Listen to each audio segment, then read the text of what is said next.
कुंभ राशी. माघ पौर्णिमेनंतर आयुष्य उलथणार. दुर्लक्ष केला तर मोठी चूक होईल. नमस्कार. आपल्या स्वामी कृपा राशीफल यूट्यूब चॅनलवर तुमच्या सगळ्यांचं खूप खूप स्वागत आहे. कधी कधी आयुष्यात असा एक क्षण येतो जिथे देव काही सांगत असतो पण आपण ऐकत नाही. कुंभ राशीच्या लोकांनो, माघ पौर्णिमेनंतरचा हा काळ दुर्लक्ष केला तर आयुष्याची सर्वात मोठी चूक ठरू शकते. कारण जे घडणार आहे ते फक्त नशीब नाही, तो इशारा आहे बदलाचा. माघ पौर्णिमा म्हणजे फक्त एक तिथी नाही, तो एक आत्म्याचा आरसा आहे. आणि कुंभ राशीच्या बाबतीत हा आरसा खूप काही दाखवणार आहे. तुमच्यापैकी अनेक जण सध्या आतून खूप थकलेले आहात.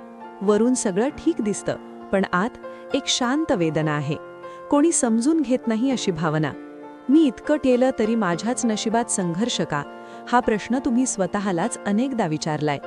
माघ पौर्णिमेपर्यंत कुंभ राशीवर संयमाची परीक्षा चालू होती. काम केलं पण दाद मिळाली नाही, प्रयत्न केले पण यश लांबच राहिलं, नाती जपली पण तुमच्याच भावना दुर्लक्षित झाल्या. आणि इथेच कुंभ राशीचा स्वभाव दिसतो. तुम्ही बोलून दाखवत नाही, पण आतून सगळं सहन करता. पण आता माघ पौर्णिमेनंतर खेळ बदलतो. हा काळ असा आहे जिथे आयुष्य तुम्हाला एक प्रश्न विचारणार आहे की आता तरी स्वतःसाठी उभे राहणार का. कुंभ राशीच्या लोकांनो, माघ पौर्णिमेनंतर तुमच्या आयुष्यात 3 मोठे संकेत दिसायला लागतील. हे संकेत छोटे असतील पण त्या मागचा अर्थ फार मोठा असेल. पहिला संकेत, मन अस्वस्थ होणं. कारण तुम्ही आता जुन्या चौकटीत बसत नाही. जे आधी चालत होतं ते आता बोचायला लागतं. नोकरी, नातं, व्यवसाय किंवा एखादी सवय. मन म्हणेल बस आता नाही. हा अस्वस्थपणा दुर्बलतेचं लक्षण नाही, तो बदलाचा पहिला टप्पा आहे. दुसरा संकेत, एक अचानक घडलेली घटना. कोणाशी वाद होईल, कोणाचा मुखवटा गळून पडेल किंवा एखादी संधी हातातून निसटल्यासारखी वाटेल. पण लक्षात ठेवा, जे निघून जातंय ते तुमच्यासाठी नव्हतंच. तिसरा संकेत, एक शांत क्षण जिथे तुम्हाला अचानक जाणवेल की मी जे शोधतोय ते बाहेर नाही, माझ्याच आत आहे. हा क्षण फार लोकांना येतो, पण फार थोडे ओळखतात.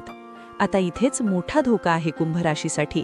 जर तुम्ही म्हणालात की हे सगळं नेहमीचंच आहे, काही विशेष नाही, तर समजा स्वतःचं नशीब तुम्ही दुर्लक्ष करत आहात. कारण माघ पौर्णिमेनंतर ग्रहांची चाल कुंभ राशीला थेट आरशासमोर उभी करते. तुम्ही खूप काळ दुसऱ्यांसाठी जगलात, घरासाठी, नात्यांसाठी, जबाबदाऱ्यांसाठी. पण स्वतःसाठी कधी शेवटचं स्वतःला विचारलं की मला काय हवंय. हा काळ सांगतो, आता नाही विचारलत तर पुढे पश्चाताप होईल. कुंभ राशीच्या लोकांनो, या काळात काही गोष्टी मनाला त्रास देतील, पण त्या त्रासामागे एक मोठं वरदान लपलेलं आहे. जे लोक तुम्हाला कमी लेखत होते तेच लोक आता तुमचं महत्त्व ओळखतील. जे काम अडकलं होतं ते अचानक मार्ग शोधेल. आणि जे सगळ्यात महत्त्वाचं, तुम्ही स्वतःला हलकं वाटायला लागाल. पण एक अट आहे, तुम्ही बदलाला विरोध करू नका. हा काळ जसं आहे तसं चालवण्याचा नाही. हा काळ आहे जे चुकीचं आहे ते सोडण्याचा. कुंभ राशीला एक सवय असते जोडून ठेवण्याची, लोकांना, आठवणींना, कधीकधी वेदनांनाही. पण माघ पौर्णिमेनंतर आयुष्य स्पष्ट सांगतंय की जे तुटायला हवं ते तुटू दे. आणि इथेच हृदय पिळवटून टाकणारा भाग येतो. काही जणांना वाटेल की जर हे नातं तुटलं तर मी एकटा पडेन, जर ही नोकरी सोडली तर मी काय करेन, जर मी बदललो तर लोक काय म्हणतील. पण कुंभ राशीच्या लोकांनो, एक सत्य ऐका, एकटेपणा येतो पण तो तुम्हाला स्वतःकडे घेऊन जातो. आणि स्वतःला सापडल्यावर आयुष्य कधीच रिकामं राहत नाही. माघ पौर्णिमेनंतरचा हा काळ तुमचं आयुष्य उलथवणार आहे, पण उद्ध्वस्त करण्यासाठी नाही, नवीन घडवण्यासाठी. शेवटच्या काही दिवसात तुम्हाला एखादं वाक्य, एखादा व्हिडिओ किंवा एखादं वाचन खूप खोलवर लागेल. तो योगायोग नाही, तो संकेत आहे. आणि जर तुम्ही हा व्हिडिओ इथपर्यंत पाहत असाल तर समजा हा संदेश तुमच्यासाठीच आहे.